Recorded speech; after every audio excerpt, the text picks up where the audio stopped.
What a great way to start the stream. A big old gulp of water. Okay, let's see here. Going live. We'll do it live. Okay, we're gonna continue, I guess, where I left off last time. I got some stuff done, went to the grocery store, you know, had some dinner. Just gonna do some more leveling and also watch some videos about politics. Let's see, so first one I wanted to watch was this Hassan video. America and Israel might be in trouble. Well, we'll see if he's coat maxing or if it's how accurate we think it'll be. So let's go ahead and go. Statement number 8 by IRGC. Based on the continuous sound of ambulance sirens at American and Zionist bases, as well as field reports and intelligence monitoring, a psychological crisis unfolding among U.S. forces and Zionist settlers. Oh, this is on a fan channel, by the way. I don't always wait for Hassan's real content to come up on his channel. Also, I don't really watch a whole bunch of live streams on Twitch, so unless he starts streaming more on YouTube, I don't really watch his stuff live. So, but it emphasized that sustained and targeted pressure by Iran's armed forces will further intensify conditions for them. Missile and drone operations will continue in a sustained and comprehensive manner, and further operational achievements will be announced to the Iranian people. This right here, this is, if this is like the maximum amount of damage that Iran can put down, if this is the maximum amount of damage Iran can put down, and they can sustain this for an extended period of time, it's not great for America or Israel, okay? If they have more in the tank, and they can actually increase the intensity, oh boy, it's really fucked. It is really, really bad for America and Israel, okay? One of the reasons why I'm saying this is because this is not like the 12-day war at all, okay? During the 12-day war, it took quite a while for Iran. Yeah, that was what I was saying before, is they were ready. They're so much more ready for this one. They weren't having any of our bullshit. They didn't believe, you know, they didn't believe that we were being honest negotiators or anything. So I think it was, I think the response was much swifter than it was last time, and a lot more comprehensive as well, especially going after all the different targets. Iranian missiles to actually start penetrating the Iron Dome. Iran struck an area in occupied Palestinian territory earlier this morning. 6 hours ago, Iranians struck a bomb shelter. The number of deaths at the time that were confirmed had risen to 8 settlers. We think the number is even higher than that, okay? If Israelis can know... Just for the record, the number is always higher. Israel conceals their stuff like crazy. Very, very... they're very sensitive about the information they release to the public about casualties and stuff. No longer feel safe inside of their bomb shelters. That changes the risk profile for Israel overnight, instantaneously. That's true. Their appetite for death and destruction, I didn't even really think about that. For the broader Israeli public, also comes from the fact that they have always felt protected. During the 12-day war, you had a bunch of old people. There was some debris that fell. There were a couple people died. I believe it was like around 30 people. But for the most part, society was in a state of panic for sure, but it also recovered very quickly last time. We'll see if that happens again this time, because the damage will be much more significant, I think, especially if it goes on for multiple weeks, like they said at the beginning of on that tweet that they had at the beginning. They weren't in a state of real panic. It's the same principle with the United States of America.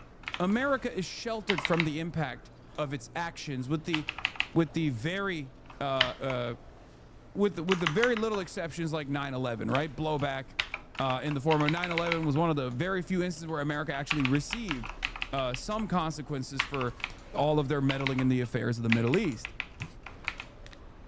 This is the same with Israel. October 7 was part. But even that was different. That was an isolated incident by a resistance group. This is a entire state. Like this is a state actor who is firing back for once on American interests. Like this does not happen very often nowadays. Part of that equation for sure, and once again, with the working knowledge that America would protect them and they would have unlimited weapons and they could just go and wreak havoc around the region, they were still very comfortable. They were still very comfortable, right? This takes away that comfort. This takes away that comfort entirely. If they keep throwing salvo upon salvo, and the number of Israelis that die as a consequence of those ballistic missiles increases, all of a sudden the calculation changes dramatically. Because, well, and also, like I said, if we are no longer in control of when the de-escalation happens, that changes all future analysis by Israel. Every single war that they do in the future, they have to think, we might not be able to end it whenever we want. It'll be potentially up to Iran or whoever. They're fighting everyone, right? So whoever they're fighting, it might be up to them to end. So the controlling the de-escalation here, I think it seems like Iran is, taking my advice or whatever on this one. We'll see what happens. For once, Israel is the recipient of all of their death dealing. For once, they actually see penalties in the heartland. That does not happen normally. And they don't have the same appetite for war all of a sudden. Because now, society is collapsing. Now, it's unstable. This is, in some ways, an advantage that, Palestinians have over the Israelis. True. Because all they've known is living devoid of any sort of bomb shelter whatsoever. All they've known is death and destruction. So there is a. I mean, it's like that old canard. I think it's I think it's like a white supremacist thing or something. But in some respects, there's a little bit of truth in it about hard times bringing weak people bring hard times, all that sort of shit. Basically, I mean, the Palestinians suffering, living through as much suffering as they have, has bred some of the most resilient people, because they have to be. There's nothing else, there's no other option. You have to be resilient or you die. They're some of the most resilient people in the world, and Israel essentially being very much like America is just a bunch of fat cops who think that they can think that they're strong because they can beat up innocent people or whatever, and they're when they get even a slight form of pushback, especially from someone of significant state power like Iran, it's oh wait a second, they'll fold, I think, a lot easier potentially. But it also depends how much how lost in their own sauce they are for how willing they'll be to take these casualties. But usually the people committing the apartheid and stuff have very little tolerance for pain. A lot more punishment that they can withstand, even if they don't want to, because there's no fucking other alternative. They've never actually seen another alternative. For Israel, they've never experienced this. Israeli society has never actually seen an endless amount of missiles coming in their direction, where they're no longer safe inside of their bomb shelters. Okay?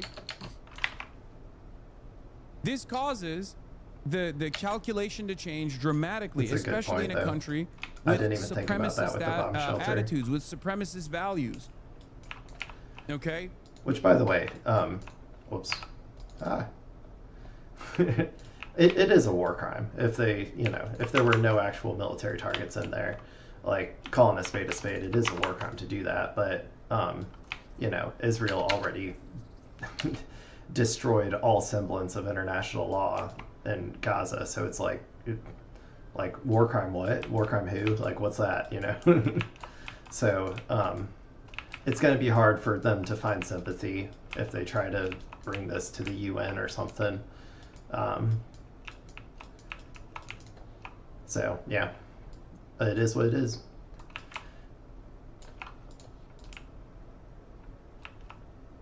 In some ways, Israeli comfort for the longest time is leading to Israeli weakness.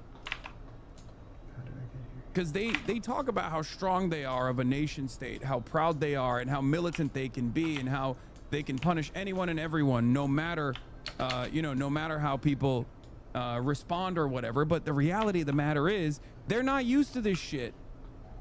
Oh, look. Shit. So motherfucking rocket! Oh my. Dude, Americans are so funny. And yes, the same could be said. Can you imagine, like, being over there and, like, there's endless rounds of bombs being lobbed at the city that you're at, and just being out on your high-rise balcony being like, bro, look at that. Do you see that shit? Bro, I gotta get this for my TikTok, man. Like, it's wild. American expats in Israel are insane. About Americans as well. Which, by the way, ironically, this guy is an American living in Israel. 4 people were killed by an Iranian ballistic missile impact in Beit Shemesh. Magen David Adom says footage shows the moment of the impact. Oh shit! So motherfucking rocket! Oh my. I was a little early on the explosion sound on that one, but this just happened too. Footage posted to social media shows what could be a submunitions from an Iranian cluster bomb warhead crashing down on Israel this evening amid a ballistic missile attack. Videos show some 24 always fragments take that with a through grain the of sky. salt. Now, before we get into the condemnations and the Twitter military analysts, like, when they say it's something, it's this or this, they're using these munitions, or it arrived in this amount of time, so that means it's this. Always take that with a grain of salt. It's usually a bunch of, keyboard warriors who think they know a lot more than they do. But I mean, I'm not saying I don't know shit about military stuff, so like, who am I to talk? But this stuff is like 50-50 whether you can trust a Twitter person to actually accurately determine what's going on. International law. This is one of the consequences of severely violating international law. When you have a sovereign nation state who you open up a new fucking theater of war with, that has a fuck ton of missiles, and your opening salvo is the decapitation strike of the entire leadership structure, they're gonna fucking say, all right, well, you don't give a shit about international rule-based order or international laws whatsoever. We're not gonna give a shit about it too.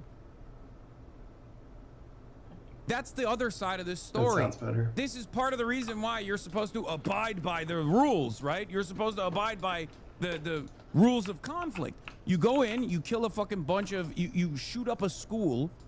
Yeah, the rules were created, like, in the sense of, like, people not being given complete and total impunity. But because we allowed that to happen, like, obviously the rules were going to get violated.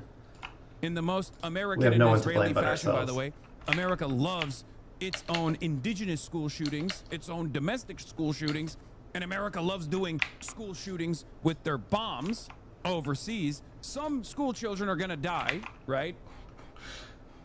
It's just, we have an endless appetite for murdering children. It's our primary export. Okay. But when you do that, our primary export is child murder. And you force people into a corner, just like the Palestinians on October 7 or leading up to October 7, they're going to say, all right, we got to fucking fight out of this corner. We got to fight our way out of this goddamn corner. And that's precisely what's happening right now. For years and years, I have said, you got to stop. You got to stop. You can't do this. These violent designs will lead to violent ends. Okay? There will be a violent conclusion. Oh, wait, I don't My wanna do sibling that is one. studying overseas in one of the Israeli cities that's getting bombed to shit, and even though I wish she wasn't in Israel, I'm terrified for her. Exactly. Like, this is... And while Benjamin Netanyahu gets to fucking fly out to Berlin, potentially, I don't know if that's real or not, yeah. right? You know, your sister is stuck. That's crazy. If And that's now- true, like, if that's true, I mean, I always knew that, like, our leaders were cowards, right? And Benjamin Netanyahu, he's basically the same as, like, any American leader. Like, but, like, that he would just abandon the country like that is, like... I hope that, like, after this, you know, they like put his head on a pike or something, but I don't think they will. I don't know. The Israelis are so docile when it comes to their leaders being cowards. Like, their leaders just abandoning the people or whatever. They're never gonna rise up, and neither are we, for that matter. Like, U.S. is, you know, never gonna hold their people accountable either. But now the bomb shelters are not working. Okay? This was seen on Nablus, bro. It's raining bombs. Yeah, they're using fragmentation warheads, cluster striking, cluster munitions. These are unpredictable. Maybe. These don't actually don't fucking go. I mean, that could just be pieces that...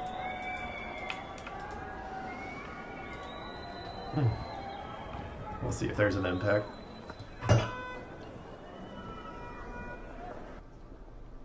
I didn't see any Everybody, impact. that could be debris from interception, but everybody thinks, even if it's cluster bombs, you have to understand something.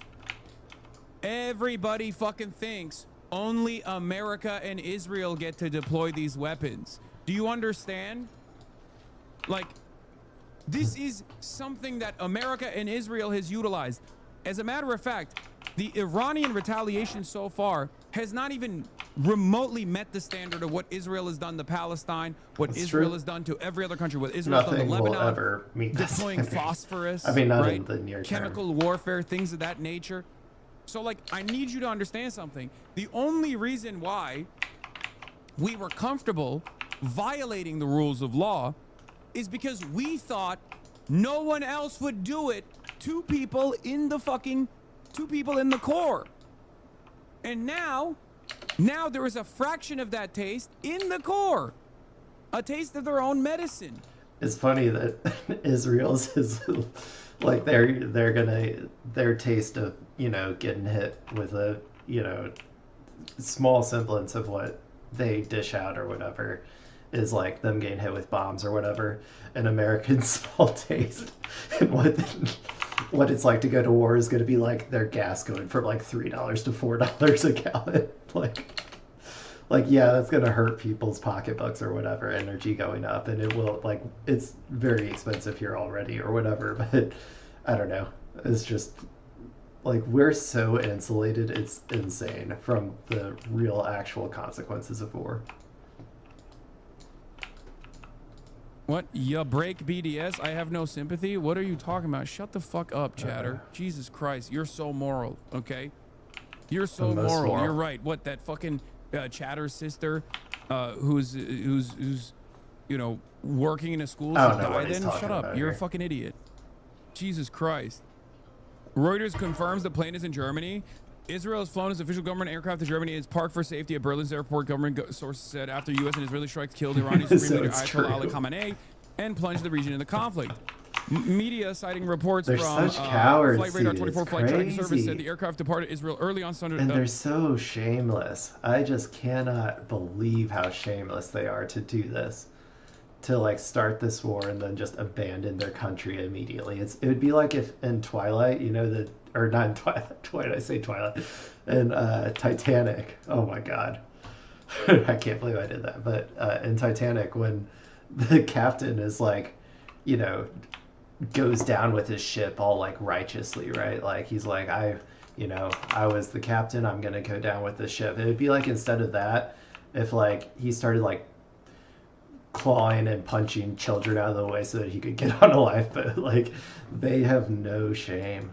Saturday afternoon, circled over the Mediterranean before flying into Germany in the evening. The flight had been registered in advance by the Israeli government, the government source said, adding that the only crew members were on board. Israel State Aircraft Wing of Zion is a Boeing 767 that has been specially equipped for official government trips. Wait, the government source said that only crew members were on board. What? So he wasn't on it then? Okay, I'm gonna be honest. I I think don't Benjamin understand. Netanyahu is in Berlin. I think they're acting like it was just the crew that escaped and the wing. Yeah, well, if Hassan thinks so, then I gotta think so, you know. We all on the left, we abide by everything he said. I mean, it's maybe, I don't know, maybe, I wouldn't put it past them. Like, they are cowards. Wing of Zion, I think he's absolutely in fucking Berlin now. Oh my God. Yesterday I was saying there's no shot he like escaped to fucking Berlin. He's in the Hitler bunker, bro. Benjamin Netanyahu's in the Hitler bunker. Oh! Oh! Ain't no fucking way. He's Führer Maxing. Führer Maxing. He's in the Führer bunker. Oh my God. Rip out the fucking ICC warrant right now. Slap him. They're Slap not him gonna with do it. that. Take the Hitler exit now. Okay. I didn't want to believe Germany protected Hitler once, they're gonna protect Hitler again. Don't worry. this yesterday. I thought that was a little, you know, that's a little bit much, but maybe he is.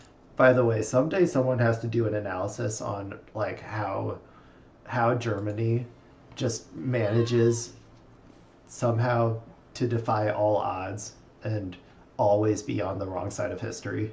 Like like it's like a 1 in 2 chance, right? If you're just going probability wise, like they're wrong in World War One, they're wrong in World War Two, and now they're going to be wrong in World War Three. It's like there's something in their blood that just makes them be on the wrong side of history all the time. I don't get it. They did release this video of him today. סיימתי עכשיו פגישה עם שר הביטחון, הרמטכ"ל וראש Pre-record. המוסד.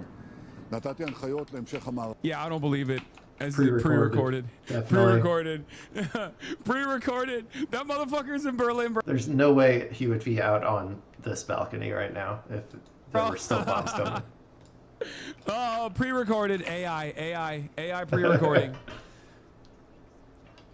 Netanyahu's It's nice to know that our military is getting the most out of their Anthropic budget, you know, putting out these AI videos. says Trump fulfilled his dreams in bombing Iran. Israel now has the assistance of the United States. My friend, U.S. President Donald Trump, and the U.S. military. This coalition of forces allows us to do what I have yearned to do for 40 years. You know what's really fucking crazy about this? 40 years. That's what I said earlier. When I say this, motherfuckers go, excuse me, aren't you being a little anti-Semitic, Hassan? And then he just comes out and says it. It's so funny. Like, No, Hassan, you don't understand. When you say it, you're saying it anti-Semitically. When he says it, he's saying it anti-Semitically. You got to understand this. I say it, you say it, everybody goes, excuse me, don't you feel like, don't you feel like this is a little bit too anti-Semitic of you to say? It's like, motherfucker, he's saying it! What do you want me to say? What do you want me to do? Not observe reality so your sensibilities remain sensitive intact? is Are you something. fucking stupid? At There we some go. point, you got to recognize what's going on, right? It's crazy to me. It's actually crazy. There's literally people on Blue Sky that were watching American and Israeli bombs blow up school children in Iran, and they were like, you know what the worst part about this is? My fucking feelings. Okay? I feel like this is creating an environment of anti-Semitism because a lot of people are cognizant of the reality, the dynamic between Benjamin Netanyahu. Yeah. Liberals always get up in their feet, all up in their fifis whenever a war starts. And the current American president, Donald Trump. What the fuck do you want me to do? Lie? You want me to be like, no, actually, guys, no, Donald Trump totally is not being fucking duped by Israeli intelligence, Benjamin Netanyahu. The 700 times that Benjamin Netanyahu came to the United States of America leading up to this incident had nothing to do with what's going on right now. He just totally came to that conclusion on his own. Even though his own generals were like, Yeah, don't do this, I mean- don't do this, don't do this. We're going to run out of fucking munitions. China is looking at this, salivating. You know, China is literally watching all. I don't really care what like online people say. Like they're just always trying to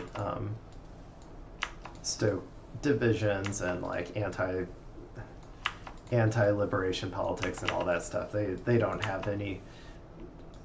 They're not trying to be truthful at all. They're purely reactionary, and so I don't take anything they say very seriously. And I know he doesn't either, but it's kind of pointless to all of our listen moves to. here. They're developing tremendous surveillance capabilities, and they know what our defense systems look like. They literally are going to have an accurate tabulation of how little missiles we have, which, by the way, there's no indication that China's going to do anything, but just still, that's still an operational weakness, right? Later down the line. And they were trying to fucking tell Trump that, and Trump's like, no, no. BB told me I'd be a legend. That's not Operation precedent. Fortnite Big Chungus commence. It's gonna be all right. Some Americans are gonna Big die, Chungus. but that's a price I'm willing to pay. Oh yeah, I did see that. Like apparently 3 Americans died. I don't know anything about that. I don't know how that happened, where that happened. I am very curious, like because I know we took all of our people out from all of the bases before it even started. So I really have no idea where they were that they got hit, unless they were actually in Israel, which maybe they were. I'm sure that we have American military in Israel, showing them how to load up all the bombs in their fighter planes and stuff or whatever. So maybe. Like, that's what fucking happened. That's what's happening. It's happening right now. Motherfuckers would be like, bro, don't you dare say something that hurts my feelings. Okay, change your I missed fucking something attitude. here. That's not my problem. You know? POTUS, the Daily Mail. This is from Kaylin Collins. It's always been a 4-week process. We figured it will be 4 weeks or so. It's always been about a 4-week process or so. As strong as it is, it's a big country. It'll take 4 weeks or less. 4 weeks. Just 4 weeks. 4 weeks and then we'll be done. Oh, by the way, Trump seeks swift end to Iran operations. Oh That's shit, Ynet. the Iran guy. That's Ynet. Ynet saying that? Like Ynet, as far as I know, is a super, super right-wing rag. It's like the New York Post of Israel. Hands is literally what happened in the last 24 hours. They went from Iran is gonna fucking collapse. Iran is gonna collapse instantaneously. The Iranian people are gonna rise. This is This is fast. This is faster than it happened with Iraq. Because in Iraq it was like, okay, we'll be done in weeks, is what they said at first, and then months. After a couple weeks, they're like, well, it might actually take months or whatever. This one, we said it would take days, and then literally less than 48 hours into it, we're like, it's actually going to take weeks. And I'm sure once we get a couple weeks in, they're like, well, it might take months and it might actually take boots on the ground. But yeah, we'll see. We'll see how it goes. That's just how it's gone every other time that we've gotten involved in Middle East wars. So. Up and murder the fucking IRGC commanders themselves and take over the government and hand over the fucking ballistic missiles to Israel and America because they love our pedophilic cabal. They love them. They're demanding to be fucking cattle to the petro-capitalist pedophilia cabal that has destroyed every country in their fucking vicinity thus far. They're definitely gonna do that for us. And then all of a sudden that doesn't happen and they're like, whoa, what the fuck? Yo! This shit's not like Hezbollah in Lebanon at all. A country that doesn't even have anti-aircraft defenses, okay? Well, a Iran paramilitary formation barely has that as well. that has its own parliamentary party in Lebanon that was trying to do their very best with the limited amount of logistical support they got from Iran is not the same as the fucking Iranian government, it turns out. They thought it was going to be like a Hassan Nasrallah situation. It turns out it's not a Hassan Nasrallah situation. Wait till markets open in 3 hours. Trump is going to jump for Iran. we'll see. I'm curious what Your the entire markets are going analysis to is look based like. on the assumption that Iran is able to sustain this level of damage while U.S. Israel continues to destroy their missile launchers and that U.S. does not escalate further. Brother, my entire analysis... And we can't escalate further. Like, America doesn't do that. They don't, like, strategically save things. I mean, I guess a nuke, but, like, they don't strategically save things, like, for future. Like, that's China shit. That's, like, Iran shit. America is the dominating empire. The way that they work is they will try to create as much spectacle as possible at the very beginning in order to try to get this shit over with as fast as possible. Everybody knows we can't do long wars. Like, we haven't been able to do long wars since, like, you know, pre-Vietnam. Like, so everybody understands that we need all of our wars to be short. And so that's how America organizes all of its military campaigns, is it it tries to do them as short as possible. And anytime it keeps going on longer than they want, they're at real risk. There is real risk. I'm not saying, like, we don't know for sure how long Iran can keep up this level of, like, firing. But if it is multiple weeks, you know, if it is months, then at some point we're going to run out of missile interceptors and the damage will just skyrocket. So analysis on this is that there is an operational failure, because I'm looking at what the American government has said thus far. Do I think that America and Israel don't have the capacity to escalate things further? Are you fucking stupid? That's my expectation. And if I have that expectation, I'm certain Iran probably is aware of it too. I don't think they're going, oh, we're really fucking cooking here. I know that. Do you think that's a solution? Do you think that's smart? I don't know if I agree. Like, I don't know. Like, we always use all of our, as many airstrikes as possible, as many planes as possible right from the beginning. Like, that's what we always do. So I don't know, maybe they can escalate. But long wars always turn out to, like, our manufacturing versus their manufacturing. Like, eventually they have to slow down. Do you think that actually ends up leading to America's goals being achieved? You know? Hey Fatso, are you botting again? Your analysis sucks. Sorry, guys. What a great comment. Hold on, I'm gonna do the quick. One day, man. If one day I can just get one hater, like, that's when I know I've made it. If I just get one hater that says some shit like that to me, like, I'll be like, yes, finally. Thank you, hater. Quick power hour real quick. First of all, Fatso, that's insane. Secondly, here, let me do the quick power hour for the guys who want the same thing that they hear from CNN or Fox News. Donald Trump is the greatest president of all time. Please. Donald Trump and Israel are our masters, and we are but mere servants to Donald Trump and Israel. They're doing the very best they can. Iran is the greatest enemy of mankind. Iran is terrifying. Am Israel high? I love Israel. I think any moment the Iranian regime will collapse. Let's tune into our Tel Aviv expert to also say the exact same things, but with an Israeli accent.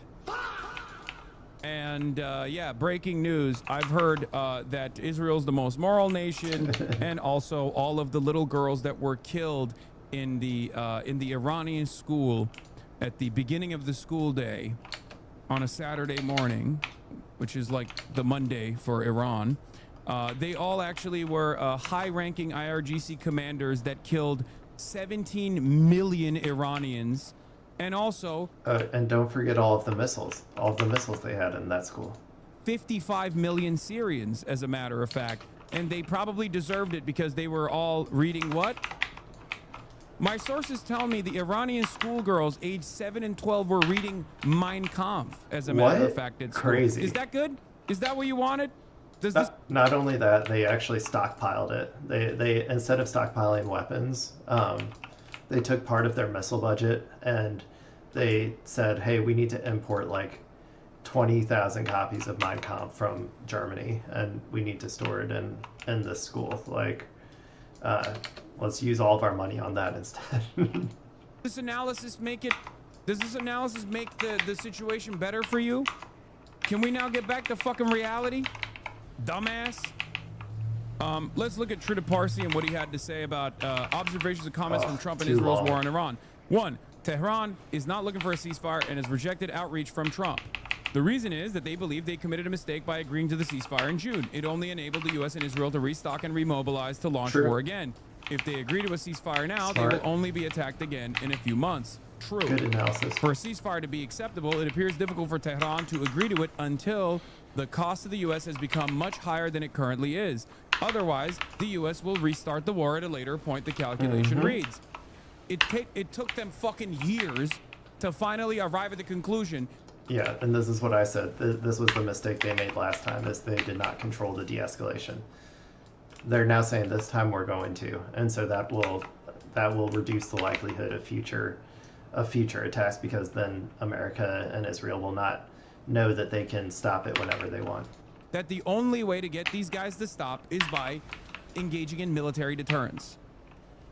The calculation here on the Iranian side is we can send unlimited barrages of Shahed drones because America is so worried about defending Israel that they are not defending their own fucking bases, and they're not even defending their own soldiers that are living around the bases right now. Send them all to Israel, all of our missile interceptors.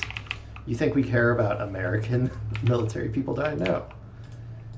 Every Israeli is worth 2 American service members. That's the equation that they came up with. I saw it one time. That they can just keep blowing up and cratering every single American military base in the region, while simultaneously also sending their longer range missile systems into Tel Aviv, into the heart of Tel Aviv, over and over and over again.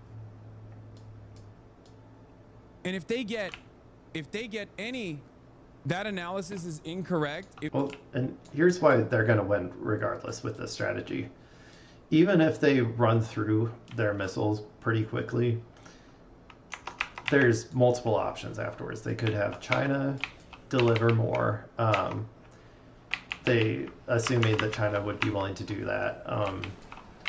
They can also produce them domestically, same with like Russia as well, might deliver some, but they can produce them domestically, and they will always be able to outproduce our missile interceptors, because our missile interceptors cost like $1 million a shot, and their drones and stuff cost like 10,000. Like, if they get what do you mean this analysis is incorrect? Straw manning CNN, not close to accurate. That analysis is incorrect. I don't think it's incorrect at all. They literally said no to a ceasefire. Donald Trump, according to Ynet, tried to get a ceasefire yesterday. Why did they try to get a ceasefire yesterday? Oh, we killed Ayatollah. Come on now. You don't want us to punish you even further, right? That's what the American side is looking at right now. Why the fuck would they want a ceasefire right now? Why would they want a ceasefire right now? They should just keep pummeling Iran, right? That's what they're gonna do. They're gonna do that anyway. They're gonna keep fucking punishing the Iranian population even harder and harder and harder. And at a certain point,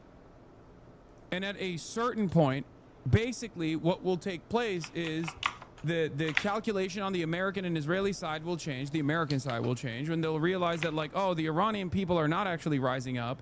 They're not actually overtaking the government. So we have to punish them further with direct bombing. Because the first salvo, the opening salvo, killed a bunch of children, but it could have been much deadlier overall, right? It could have been much deadlier overall, but they didn't do that because they thought, oh, maybe we can get the Iranian population to fucking rise up. They want to talk, and I've agreed to talk, so I'll be talking to them. President Trump tells Michael Schreier, they should have done it sooner. They should have given what was very practical and easy to do sooner. They waited too long. If the Iranian population thinks, which I don't think this is correct, by the way, because senior White House official President Trump said new potential leadership in Iran has indicated they want to talk, and eventually he will talk. For now, Operation Epic Fortnite Chungus continues unabated. I'm told by a source that is exactly the opposite. Trump reached out and Iraqi said no. That would confirm the reporting by Ynet. Even the fact that there's inconsistency on whether or not the Iranians want to talk or not want to talk is indicative of one of two things. Either one, that there's a complete collapse in the governance structure of Iran, and now the horizontal development of the military strategy is completely autonomous from the central governance structure, because guess what? Israel fucking did that. Good job, Israel, right? You killed all the fucking commanders, and they already had a contingency plan that was automatically set in motion. So now you gotta fucking deal with that, right? Or the central governance structure is still very much intact, and they have learned from the lessons of trying to deal with Americans in a peaceful manner, but clearly it's not fucking working.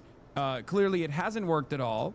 What does this mosaic defense shit mean? Iran has activated decentralized mosaic defense, giving commanders full autonomy and decision making. What do you mean? That's what it is. It's exactly what you think it is.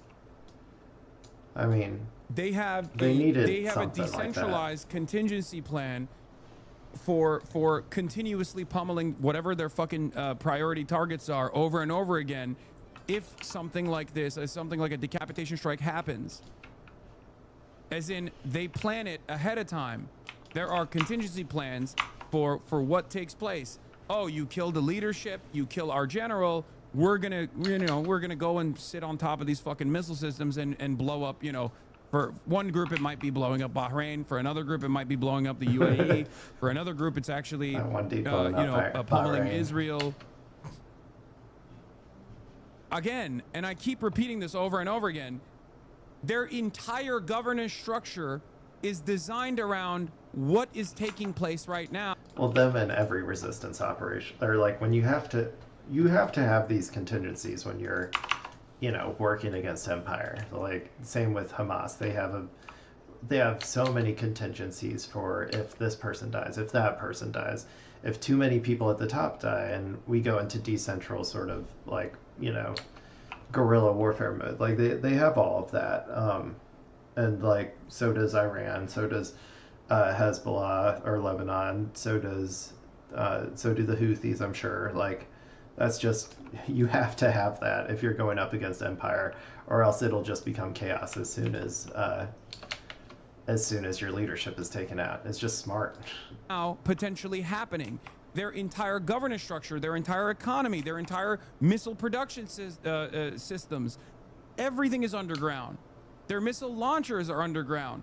Their missile silos are underground. Why do you do that? Well, you do that because you're worried about America eventually coming in and trying to blow up your fucking country.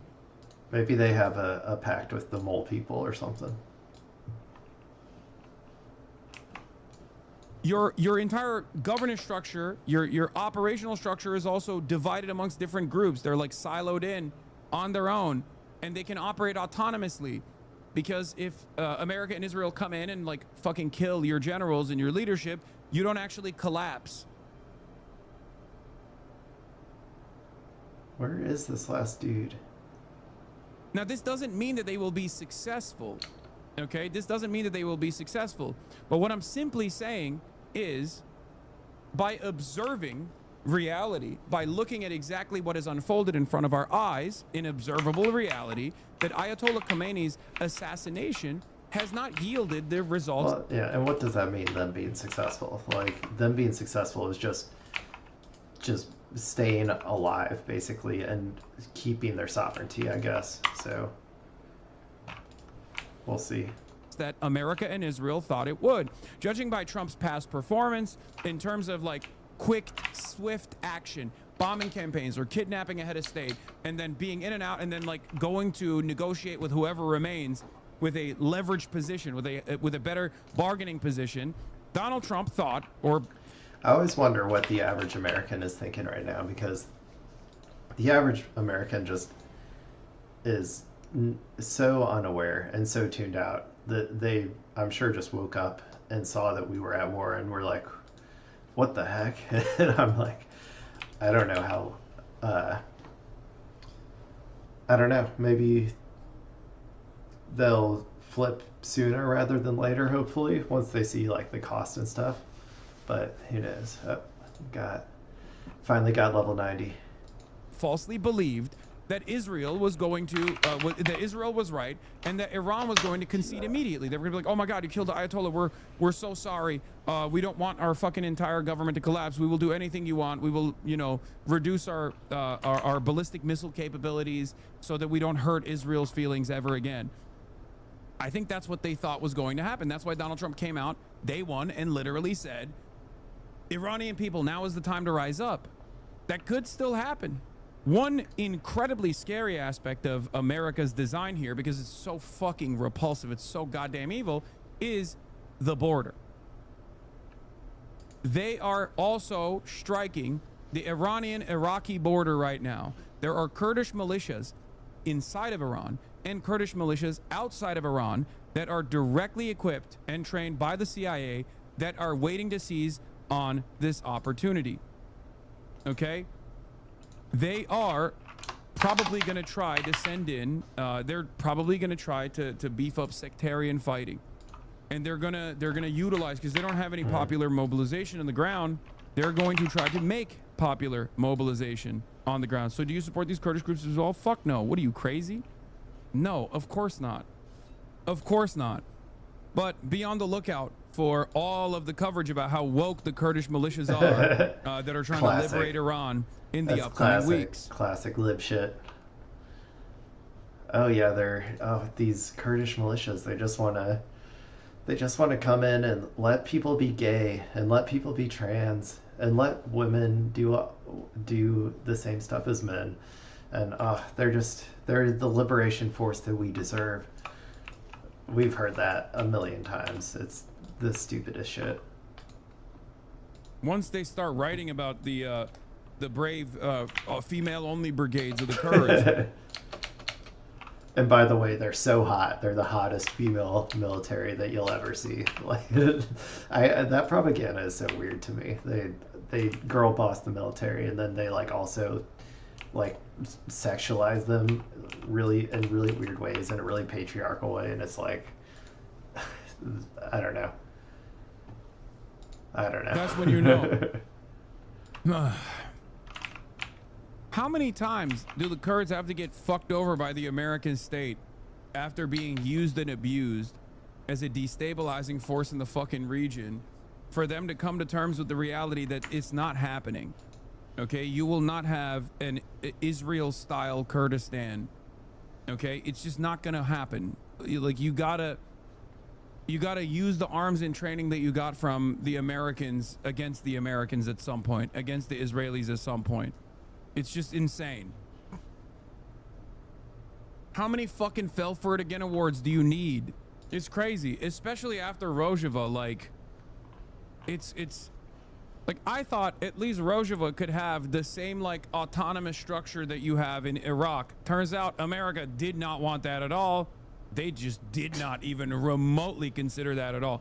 And I genuinely thought, perhaps foolishly, that could have been a thing for the Kurds. They could have been they could have had another autonomous region, and that they could have had they could have been a force of stability in the area as well. Nope. America had a totally separate design for the Kurds there. So I'm sorry, it's a little ridiculous for me to also fucking lean into the destabilization force that they will represent in Iran at the behest of America and Israel. It's Kalamazzi's got 44 people watching him level. Where's my viewers? Come on. For me, it's like 2 for 1. You get me listening to people talk about politics and then also play video games. But it's just ridiculous. I'm not jealous, I swear. It's rare that I can't yap up a wacky intro, but look. Everybody's favorite normie. For the past 36 hours, the United States and its partners have launched Operation Epic Fury, one of the largest, most Epic Fortnite Big Chungus. most overwhelming military That makes me laugh, offensive dude. the world has ever seen. Nobody's seen anything like it. We have hit hundreds of targets in Iran, including Revolutionary Guard facilities, Iranian air defense systems. Just now was This ugly son All of a their bitch even took the hat defenses. off to take it a little bit more seriously. What happened, bitch?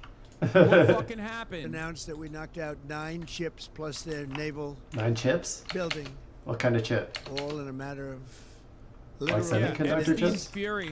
Iran's formerly supreme leader, Ayatollah Formerly Supreme Leader. Khamenei, is dead. This wretched and vile man had the blood of hundreds and even thousands of Americans on his hands, and Only that many? I think RFK has more than that. RFK Jr. has at least 50,000 deaths on his hand. Ooh. Yeah, this came in finally. I was wondering when this was going to come in. The IDF. Yep. I was shocked by why Israel was allowing footage of successful Iranian strikes on Tel Aviv and in Jerusalem to be mass released. They even had they even had Israeli journalists. They even had Israeli journalists on scene covering it in English because Yeah, they thought, that's I for think, us. that they could garner sympathy. Now they realize nobody is fucking Nobody sympathizing with cares. them. So they're like, oh shit, we probably should not show how devastating the Iranian strikes are. IDF spokesperson finally reiterates and emphasizes not to publish or share locations. Dude, nobody does give a shit. Like, that is 100% true. Like, I think a lot of people see this as Israel just getting, you know, a taste of its own medicine.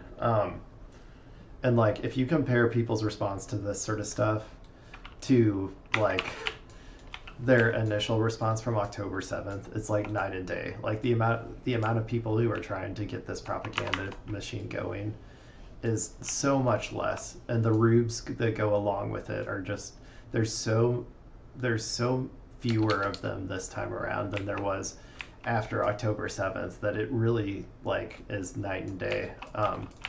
If you were around back then and if you were politically aware back then, like, you know the difference. Or documentation of impacts.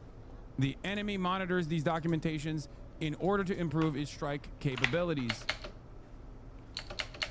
was responsible for the slaughter of countless thousands of innocent people all across Countless thousands. many countries. All the thousands. Last night, all over Iran, the voices of the Iranian people could be heard cheering and celebrating in the streets. all when over the streets of I'm being told it's what, Tampa, Iran, and Miami. Oh, all of those Miami Iranians. Oh, they were all over the streets.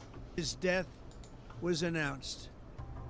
The entire military command is gone as well, and many of them want to surrender into saving their lives. They want immunity. They're calling by the thousands. Combat operations continue at this time in full force, and they will continue until all of our objectives are achieved. We have very strong objectives. They could have done something to... Where's their immunity? Weren't they all given immunity if they all were begging for laying down their arms? Weeks ago, but they just couldn't get there. Earlier today, CENTCOM shared the news that 3 U.S. military service members I need to know how this have been happened. killed in action. As one nation, we grieve for the true American What patriots happened? who have made the ultimate sacrifice for our nation, even as we continue the righteous mission for which they gave their lives. But where? Like, where and how? Like, where were they? We pray for the full recovery of the wounded and send our immense love and eternal gratitude to the families of the fallen. And sadly, there will likely be more. That's I can't believe it. I can't believe he's saying that. He's just priming the American public for, like, a lot of deaths, it sounds like now. crazy. He's literally saying, "You're fucking cannon fodder." Oh my God, there has to be a military mutiny at some point, right? Like, people have to be like, what the fuck are we doing? Dude, That's that'd be crazy. crazy. Before it ends, that's the way it is. Likely be more, but we'll do everything possible where that won't be the case. But America will avenge their deaths and deliver the most punishing blow to the terrorists who have And waged. maybe the next assassination attempt will be, maybe it'll be someone, you know, someone who is in our military. Maybe they'll have a better shot than all these other bozos. War against basically civilization. They have waged war against civilization itself. Own time and place, but for our children and their children, just as our ancestors have done for us many, many years ago. This is the duty and the burden of a free people. These actions are right and they are necessary to ensure that Americans will never have to face a radical, bloodthirsty terrorist regime armed with Never nuclear again, everybody. It's never gonna happen again. We're gonna end terrorism this time. You know, the war on terror, that 20-year, 30-year period, that was just, you know, we're just figuring it out. This time there will never be terrorism again. weapons and lots of threats. For almost 50 years, these wicked extremists have been attacking the United States while chanting the slogan, "Death to America," or "Death to Israel," or both. They are the world. Dude, I mean, probably most of America still doesn't like the whole death to America thing, but I feel like a lot of Americans at this point are kind of behind the whole death to Israel portion. They're like, yo, can you just like cut that first part? Otherwise, like then you, I mean, at least all the groypers and shit, they'd be like, oh yeah, that's so based. World's #1 state sponsor of terror. We are the world's Terror? greatest and most I love powerful that. nation, so we can do something about what they do. These intolerable threats will not continue any longer. I once again urge. Send Barrett! Strap him to a fucking J-Dam! He's like 7 foot tall, dude. Send Lindsey Graham! Send his fucking children! How about that? The masses demand it. Baron Targaryen will be leading the vanguard. How about that? The Revolutionary Guard, the Iranian military, police, to lay down your arms and receive full immunity or face certain death. It will be certain death. Certain. Won't be pretty. I call upon all Iranian patriots who yearn for Oh, I don't freedom. have my dude out. This is, dude, here is the tactical misstep that America always engages in, and it might still come to fruition. I don't know how fucking hogged out the Iranian population is, okay? But even amongst the people who hate the Ayatollah in Iran, they still fucking hate Israel, okay? True. Like, this is not a situation where the guys are like, oh, dude, I hate the Ayatollah. The Ayatollah killed my family. The Ayatollah imprisoned my best friends for like making totally reasonable demands, all this shit. Okay, now bombs are flying overhead at the behest of Israel. Like, what do you think is gonna happen? What do you think is gonna fucking happen?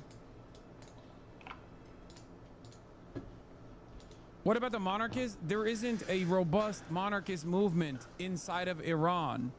And even the monarchist movement inside of Iran thinks that maybe Reza Pahlavi comes back and then they have a secular liberal democracy. But they don't fuck with Israel regardless.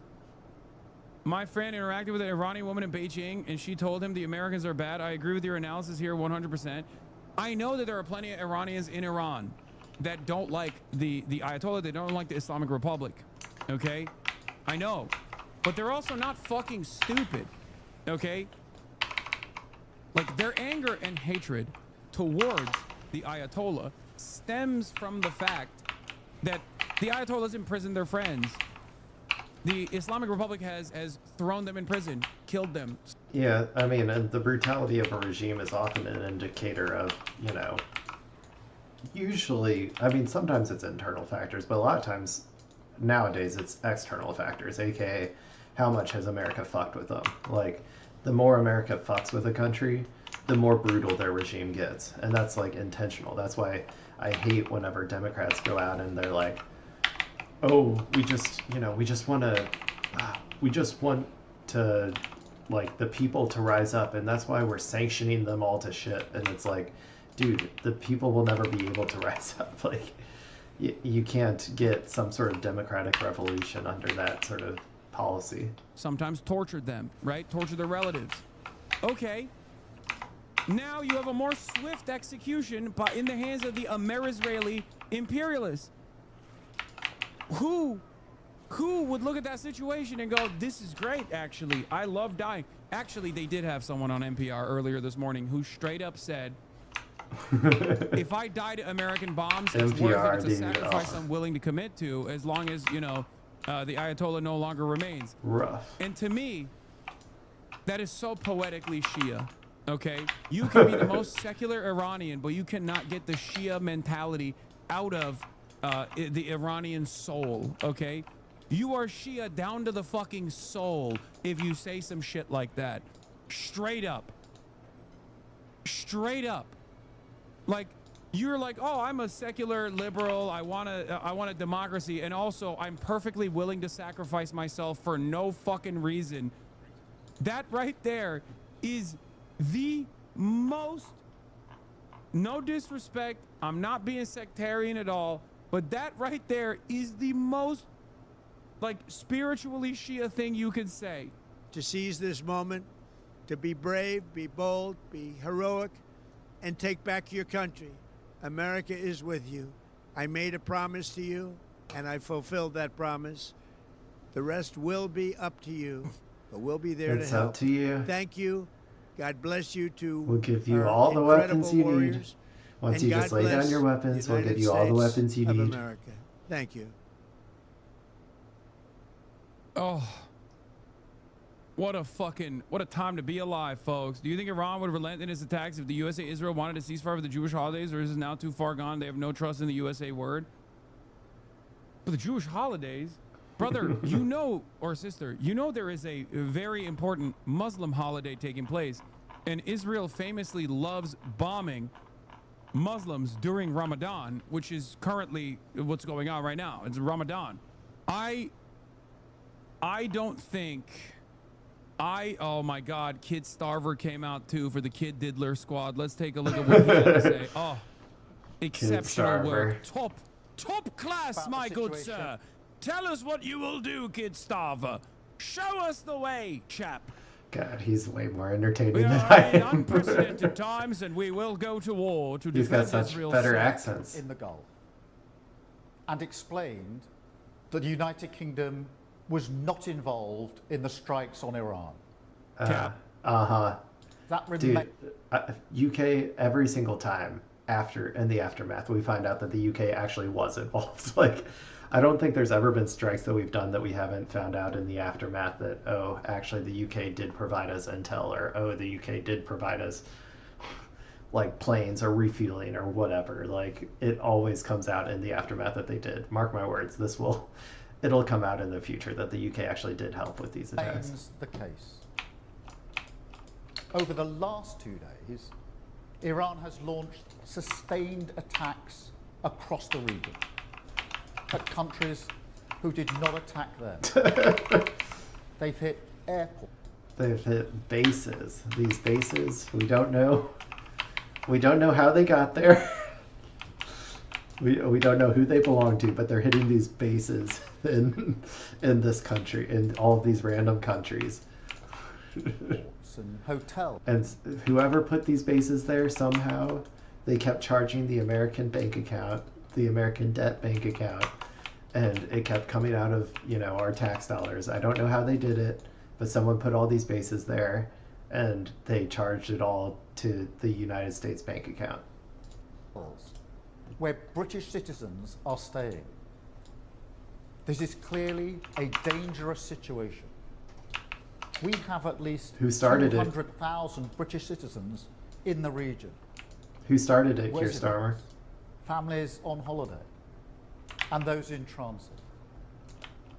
I ask all our people in the region to please register your presence and follow Foreign Office travel advice. I know this is a deeply worrying time, and we will continue to do and who caused it to support you. Who started it, dude? Our armed forces, who are located across the region, Mm-hmm. Pathetic. Pathetic. Maximum cucked. Maximum cucked. America's cucked by Israel because the American administration is like directly letting Israel do whatever the fuck it wants. And you're cucked by America that is cucked by Israel. You're double cucked. You're not even sitting in the cuck chair in the room. You're sitting in the cuck chair in the room next over, listening in from the wall about America's back walls getting fucking blown out. That's the situation. Have some decency, my good sir. Oh my fucking lord, dude. You're getting cooked by proxy. are also being put at risk by Iran's actions. Yesterday, Iran hit a military base in Bahrain, narrowly missing British personnel. Again, whose military base? Like, you gotta answer that question. Whose military base? It was America's military base. It's a valid military target under international law. Like, then don't put your British citizens right next to the American military base. The death of the supreme leader will not stop Iran from launching these strikes. Clearly. Their approach is becoming even more reckless. Wait, but I thought, wait, hold up. The death of the Iranian leader hasn't stopped them? Wait, I thought it was over, right? Yeah. I thought you killed the 86-year-old guy, and all of a sudden it's like, boom, magically, bad guy dead, right? Mission successful, mission accomplished. By the way, they sent like so many missiles at that thing. Like, dude, I think you could have just like let in like a cold breeze, like just like leave the windows open for a little bit, and he'd probably get pneumonia and die. He was old as fuck. Accomplished. We throw out the banners. Would have been a lot cheaper. Did no one tell the IRGC that their leader is dead and they have They're to put their arms liberated. down now? Isn't that how that goes? The IRGC is I thought liberated. this severe escalation, this severe violation of all of the rules of warfare was for ultimately a good purpose, right? I thought America going in alongside Israel and executing a head of a sovereign nation was going to lead to prosperity. I'm so confused. What's going on? What's going on? I thought it was going to be fine, and now Donald That's Trump is coming crazy. out and saying some of you are going to die for Israel, and Who could have predicted it? Nobody you're going to have in to the like world. it. I don't get it. I don't understand. Kind of feels like none of these leaders actually have our interests in mind at all, and simply have the interests of one nation state in mind, and it's very strange to me.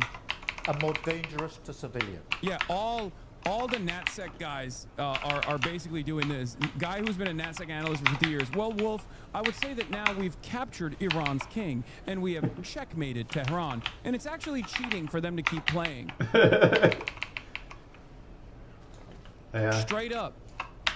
They just keep every NatSec guy is basically saying that over and over again on television. Every Democrat's like, I hate Donald Trump, but honestly, he did the world a service by assassinating the Ayatollah. It was so sick. The Ayatollah is ruthless. He's brutal. We love delivering democracy. Motherfucker, Trump is not even saying that. Like, Donald Trump is literally 3 minutes away from just coming out and being like, I love Israel. I love Israel is the only country I care about. There's no other country in the world that I care about other than Israel. And honestly, if you don't love Israel as much as I do, then you're a bad guy. You're an anti-Semite. You need to get in the coffin now. You need to die to a Shahed drone strike for Israel. And Democrats are still running around talking like there's some other alternative purpose here, that it's actually a good thing that this happened. The fuck are we doing? Sam Cedar, Emma Vigeland on the majority. We're gonna see if we can find something new. Something short. Maybe Owen Williams. Or not Owen Williams. Who's Owen Williams? Owen Jones? The US and Israel have launched an illegal We'll see what he has to say about it. war of aggression against Iran Always fun to get one of the good Brits give their opinion on stuff. and and have already slaughtered countless civilians, destroying whatever remains of the so-called international order. To be clear here, there is no possible legal basis or justification for this unprovoked attack on Iran. These are the facts. It's not hyperbole, it's not spin, it's not rhetoric. It is a fact. Under international law, you cannot launch a war on another nation claiming that otherwise at some point in the future they will pose a threat to you. There is no base. It's a preemptive strike though. When has America ever not said it was a preemptive strike? Like, I'm pretty sure they say that every time. Like, I don't think it's ever not been a preemptive strike. To argue that this is self-defense. This is illegal. Under US law, as per the US Constitution, there's been no congressional approval. What exactly is the pretext? Last year, Donald Trump declared that Israel's nuclear program had been obliterated. What exactly is the strategy? I think you meant Iran. Overthrowing the regime with airstrikes? That'd be based and then if replacing that it with what? happened. Some functioning alternative? Never happened before. The Israeli Prime Minister claims that the Iranian Supreme Leader Khamenei has been killed by one of these attacks. We'll come on to the implications of that. What we can conclude is that this war is a great crime, one legitimized by other Western leaders. These are the same Western states which facilitated Israel's genocide against the Palestinian people and cheerled the kidnapping of Venezuelan leader Nicolas Maduro. All of this accelerates the world's collapse into violent mayhem. These are the morbid and gruesome symptoms of a declining West. It's also a war of aggression which the Western media are, as ever, just like, we always have to keep that in mind. The West is definitely just lashing out right now because of its declining superpower status. justifying and whitewashing, and indeed erasing the actual reality. Let's listen, shall we, to Donald Trump announcing the war today. A short time ago, the United States military began major combat operations in Iran. Our objective is to defend the American people by eliminating imminent threats from the Iranian regime. Let's listen to him in 2011. Our president will start a war with Iran because he has absolutely no ability to negotiate. He's weak and he's ineffective. Wow. Slightly different Based, tune he was singing back then. Let's read some of his opinion tweets from past Donald Trump. in September 2013. Remember what I previously said? Obama will someday attack Iran in order to show how tough he is. A couple of months later, remember that I predicted a long time ago that President Obama will attack Iran because of his inability to negotiate properly, not skilled. In the 2024 presidential election, the Republicans implored voters, vote the pro-peace ticket. Vote Trump Vance. His director of national intelligence, Tulsi Gabbard, long campaigned against the war with Iran. In 2019, she posted, Trump's short-sighted foreign policy is bringing us to the brink of war. Where are they now? What are they saying now? Allowing Iran to accelerate nuclear program just to please Saudis and Netanyahu. They're all full of shit. Like, never trust any right-winger that they will be anti-war. There is no anti-war right-wing position because right-wing positions are inherently tied to capital. And capitalism will always inevitably breed wars for resources. And so anybody on the right will always fall in line with that every single time. There is no genuine anti-war right-winger. Is not America first. Let's just see how the BBC is framing this war of aggression, shall we? The headline, Iran launches attacks across Middle East after US and Israel strikes on leadership sites. Out of nowhere.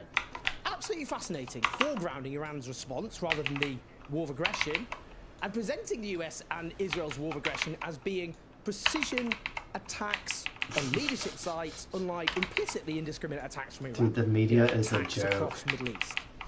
Shall we look at an example of these leadership sites? The Israeli military targeted 2 schools in Iran, killing over 80 children. After killing tens of thousands of Palestinian children, the Israeli military has turned its attention to butchering Iranian kids as well. Let's listen to this from They've CNN. never found a child they haven't wanted to kill. We have major breaking news here into CNN. Israel has launched what it calls a preemptive strike on Iran. If Iran launched an attack on Israel, can you imagine CNN saying, Iran has launched what it calls a preemptive strike on Israel? Dude, the creation of the term preemptive strike is like one of the best pieces of propaganda that America has ever come up with. Like, it's just a way to say that actually we can attack first. Like, let's turn our attention to Western leaders. Let's start with the British Prime Minister, Keir Starmer. We just Earlier saw this this. morning, the United States and Israel struck targets in Iran. The regime poses a direct threat to dissidents and to the Jewish community. The state of this. Starmer reserves his denunciations for what he calls Iran's indiscriminate attacks, even as dozens of Iranian children are incinerated by Israeli bombs. In the speech, Starmer says that Britain isn't involved They have in this no war. soul. He fails to know which is illegal. But his government has allowed the US military to use British bases for purposes linked to the war in the weeks-long build-up. He says that Iran must never have a nuclear program. Well, in then the we speech already he delivers, see how but this they're war has far greater a part of aims it. than that. It doesn't even have that as the aim. I mean, Trump said it was obliterated. It's regime change, which he doesn't refer to at all in the slightest because it's illegal. Now, should we go back to what Starmer, then a human rights lawyer, wrote in The Guardian 23 years ago in the run-up to the Iraq War? He wrote then, challenging the idea that Article 51 of the United Nations Charter allowed for a preemptive strike in the name of self-defense, writing, any threat to the UK or its allies would have to be imminent, and any force used in response to that threat would have to be proportionate before Article 51 can be relied on. The mere fact that Iraq has a capacity to attack at some unspecified time in the future is... Yeah, well, that's different though, because he wasn't, his proximity to power was less back then. So clearly, you know, as you get closer and closer and further up the power chain, you have to, you know, sell your soul more and more and more. Not enough. Remember Canadian Prime Minister Mark Carney during his doing his big speech about the end of American supremacy and the birth of a new international order that had to replace it. What's he saying now? He bullshit. Says Canada supports the United States. I never trusted that. Acting to prevent Iran from obtaining a nuclear weapon and to prevent its regime. I never believed that for a second, that he actually was ready to embrace a new world order. As soon as the material, like anything material happens, I knew that he was going to flip on a dime and get right back in line behind America. Regime from further threatening international peace and security. And what of the European Union? The EU High Representative for Foreign Affairs and Security Policy, Kaja Kallas, says that the crimes of the Iranian regime, that's what she wants to focus on. That's the statement she's issued. It's all about the crimes of the Iranian regime. You wouldn't know that Iran's just been illegally attacked by reading her statement. No condemnation of it at all. You see, these people are burning down whatever existed or remained of the international order. It was already And what about the burnt Democratic down. Party establishment in the United States? They fought to stop a war powers resolution going to a vote. It was already burnt down. They're just kicking around the ashes a little now. Because it would mean putting on record their stance on this war. We should remember that in the 2024 presidential election, Kamala Harris engaged in her own warmongering over Iran and even suggested that Trump wouldn't be assertive enough in protecting Israel from Iran. So what's going on here? The so-called negotiations between the US and Iran were a joke. They were not negotiations, they were a pathetic box-ticking exercise before launching a war that was always going to happen. Let's listen to this from the Iranian foreign minister. I don't know why the US administration insists to start a negotiation and then in the middle of negotiation attack the other party. Today happened exactly what last June happened. We were in the middle of negotiations and and it was interesting that this time we made a big progress. Last 2 days ago on Thursday, we had a very good meeting in Geneva. If he genuinely believed that this wasn't going to happen, like, then he's an idiot. I assume at least the Iranian people and military and stuff and the supreme leader knew that this was probably going to happen, but together with Steve Witkoff and Jared Kushner, and we were able to address serious questions related to Iran's nuclear program. According to the foreign minister of Oman, just before the war was launched, peace was within reach after Iran agreed not to stockpile any nuclear material. The war wasn't launched because Iran was refusing to comply. It was launched for the opposite reason. Iran has responded by attacking US targets across the Middle East. Obviously, I mean, any state, whoever ruled it, would respond in that way if they were attacked like this. Obviously, that was always going to happen. That's why you end up with an escalation. This is reportedly one such attack in Bahrain. Bahrain's getting blocked, dude.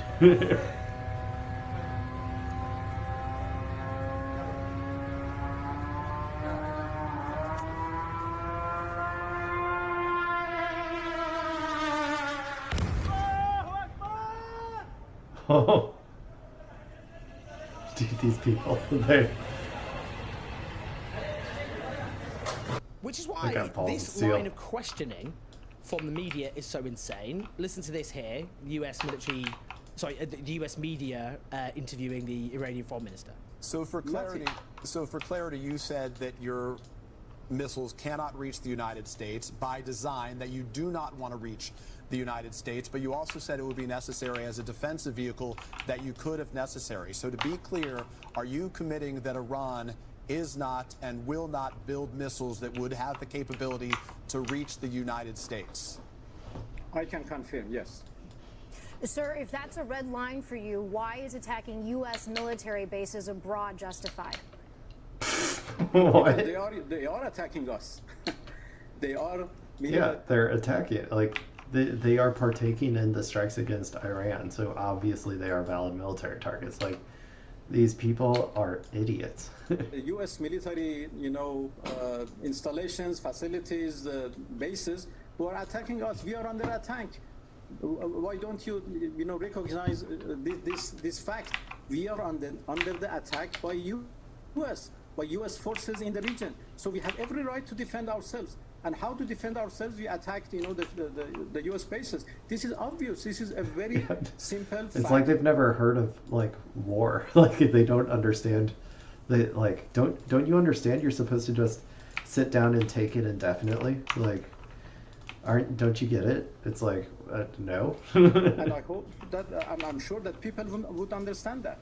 We are not the one who attacked Americans. We are only defending ourselves. Now, Iran is closing the Strait of Hormuz, where 20% of the world's oil They always said they were going to do it. They may well mine that strait, which would have disastrous, catastrophic economic consequences across the world. Oil and gas tankers are reportedly leaving the strait to find refuge in ports in the UAE and Qatar. I'm really curious what the stocks are going to look like tomorrow. Iran's Supreme Leader Khomeini has been found killed in the rubble of his compound. As Reuters have reported, in the run-up to the US and Israeli attacks on Saturday, the US Central Intelligence Agency assessed that even if Iran's Supreme Leader Ayatollah Ali Khamenei was killed in the operation, he would likely be replaced by hardline figures from the Islamic Revolutionary Guard Corps, two sources briefed on the intelligence said.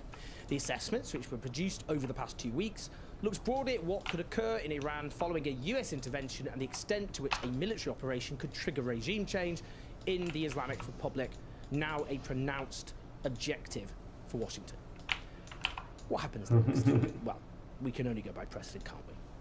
Look at what happened to Iraq, to Libya and to Afghanistan. And it must be said, this is completely different. This will be a lot harder than those ones. Like, yes, the goal there was to destabilize them into oblivion, and yes, to some extent that succeeded or whatever. I don't even know if they will be able to succeed in the same way with Iran. It is much bigger, has a much bigger population than any of those countries had at the time. It's a country which has huge complexities in terms of, its diversity, its internal divisions. The regime, no question, has massive opposition against it, but it also has a much bigger base of support than the likes of Saddam Hussein had in 2003 or Colonel Gaddafi. Also, the Supreme Leader was more popular with the Iranian people than Trump is with the American people, so that's something to keep in mind. But you had in 2011. This is, it has much greater military capabilities than the Taliban did, even though obviously through guerrilla war they defeated the US, or Gaddafi or Saddam Hussein had in 2003. But what do people think is going to happen here? What's the likely outcomes? There'll be peace and harmony afterwards, after this country is bombed over and over again. Most peaceful country in the world. We'll turn them into the most peaceful country in the world. The truth is, we're trapped in a bit right now. We're trapped in a nightmare because the flailing, declining superpower, in response to that decline, has a far-right demagogue running it. And he believes the way to sort of reverse American decline is by lashing out in these ways. Wow, how original. How original for a declining empire to think that, oh, if I just get into more wars, that'll stop the decline. It's not like, yeah, I can't believe this is the first time. This is the first time that has ever happened. In these kind of, to show some forms of American strength. But look, I have nothing but contempt for the administrations, of course, of George W. Bush and the likes, who caused ruin across the Middle East. But, Donald Trump is not only more extreme, but obviously far less capable as an administration. And they failed on their own terms catastrophically. They went through periods of triumphalism, but they brought ruin, not just to the Middle East, but to Western power. That's true. Is an obvious, inevitable outcome. Yeah, so that's where I say, like, the success was for the billionaires, but the billionaires are not, like, contained in America. Like, their success is not a win for the nation state of America. If America collapses, they'll just move. So they're not tied to any nation. So that's why they don't necessarily care about the blowback effects of engaging in this imperialism, because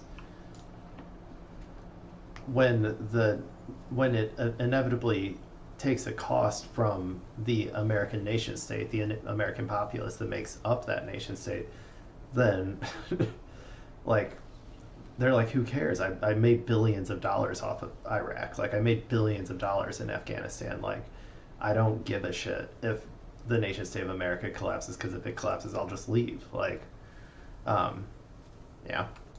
Of what will happen over whatever time period.